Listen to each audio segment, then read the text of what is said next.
Tu peux nettoyer ça avec quoi là? Un petit balai là? Ouais, on va prendre le pinceau. Après tu les reconnectes, c'est ça? Voilà.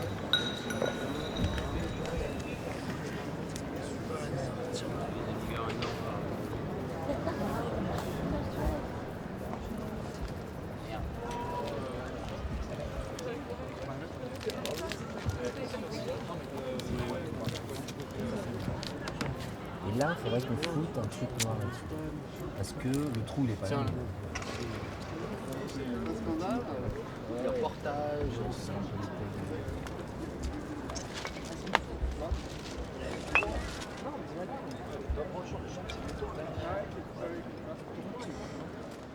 After living 10 years in London, I found that Paris has got its flaws, but I love the way it looks, basically. If you're kind of design and visually inclined like I am, it's pretty fulfilling as a city. It's just beautiful. I don't get tired of it. I thought it was a bit of a difficult brief because the structure itself, the wireframe structure, is already looking pretty good. So what can you add to it? You know, I thought it was hard, but a challenging enough prospect to accept it, really. I think the Evoque is what people were kind of expecting when the Range Rover Sport came out. And it's going where the Range Rover Sport didn't dare to go, in a way. Yeah, I think it's more of a step forward than, you know, before, really. And I think it's gonna kind of shock people in some ways, and I think that's good in a way. Having already an existing structure was already quite a constraint. Having to do something around it was hard. And then having on top of that a brief that it had to link to technology was almost too much. I was like, oh, what am I going to do? But in the end, it wasn't that hard to answer, really, because I think cars are by far the most technological day-to-day life object that you can use. You know, nothing's more advanced than a car. Yeah, I've always been fascinated by how people test cars and how, you know, fuel efficiency is not necessarily based on engine technology. It's also based on design and how, you know, the less wind resistant your car is, the most fuel efficient it's going to be. The Evoque, in some ways, seems to keep the essence of what Range Rover is, what a Range Rover can be, but by being much more fuel efficient, by its aerodynamics, really.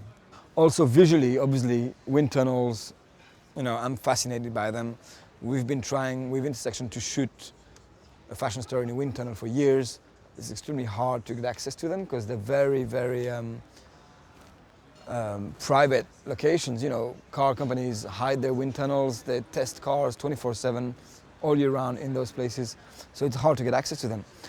And the pictures you see coming out of wind tunnels are always inspiring because you see those kind of, you know, streaks of smoke going around cars in the most graceful way. And I thought that could be a good starting point to do an installation, really. And, you know, by doing the magazine, we met a lot of designers. We met Jerry McGovern. And, you know, if I have to talk about Range Rover, I'll talk about him. He's a very fascinating character. He's got an amazing modernist house in the Midlands, and he's really proud of it. We went and shot the Evoque out there a few weeks ago for a fashion story. And so he let us have access to his house because he loves the magazine, because he loves our approach to things.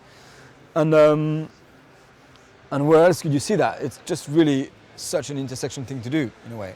So yeah, Intersection is there to really answer that desire in people's life to read about cars and to talk about cars in a non-geeky, non-techy way, really.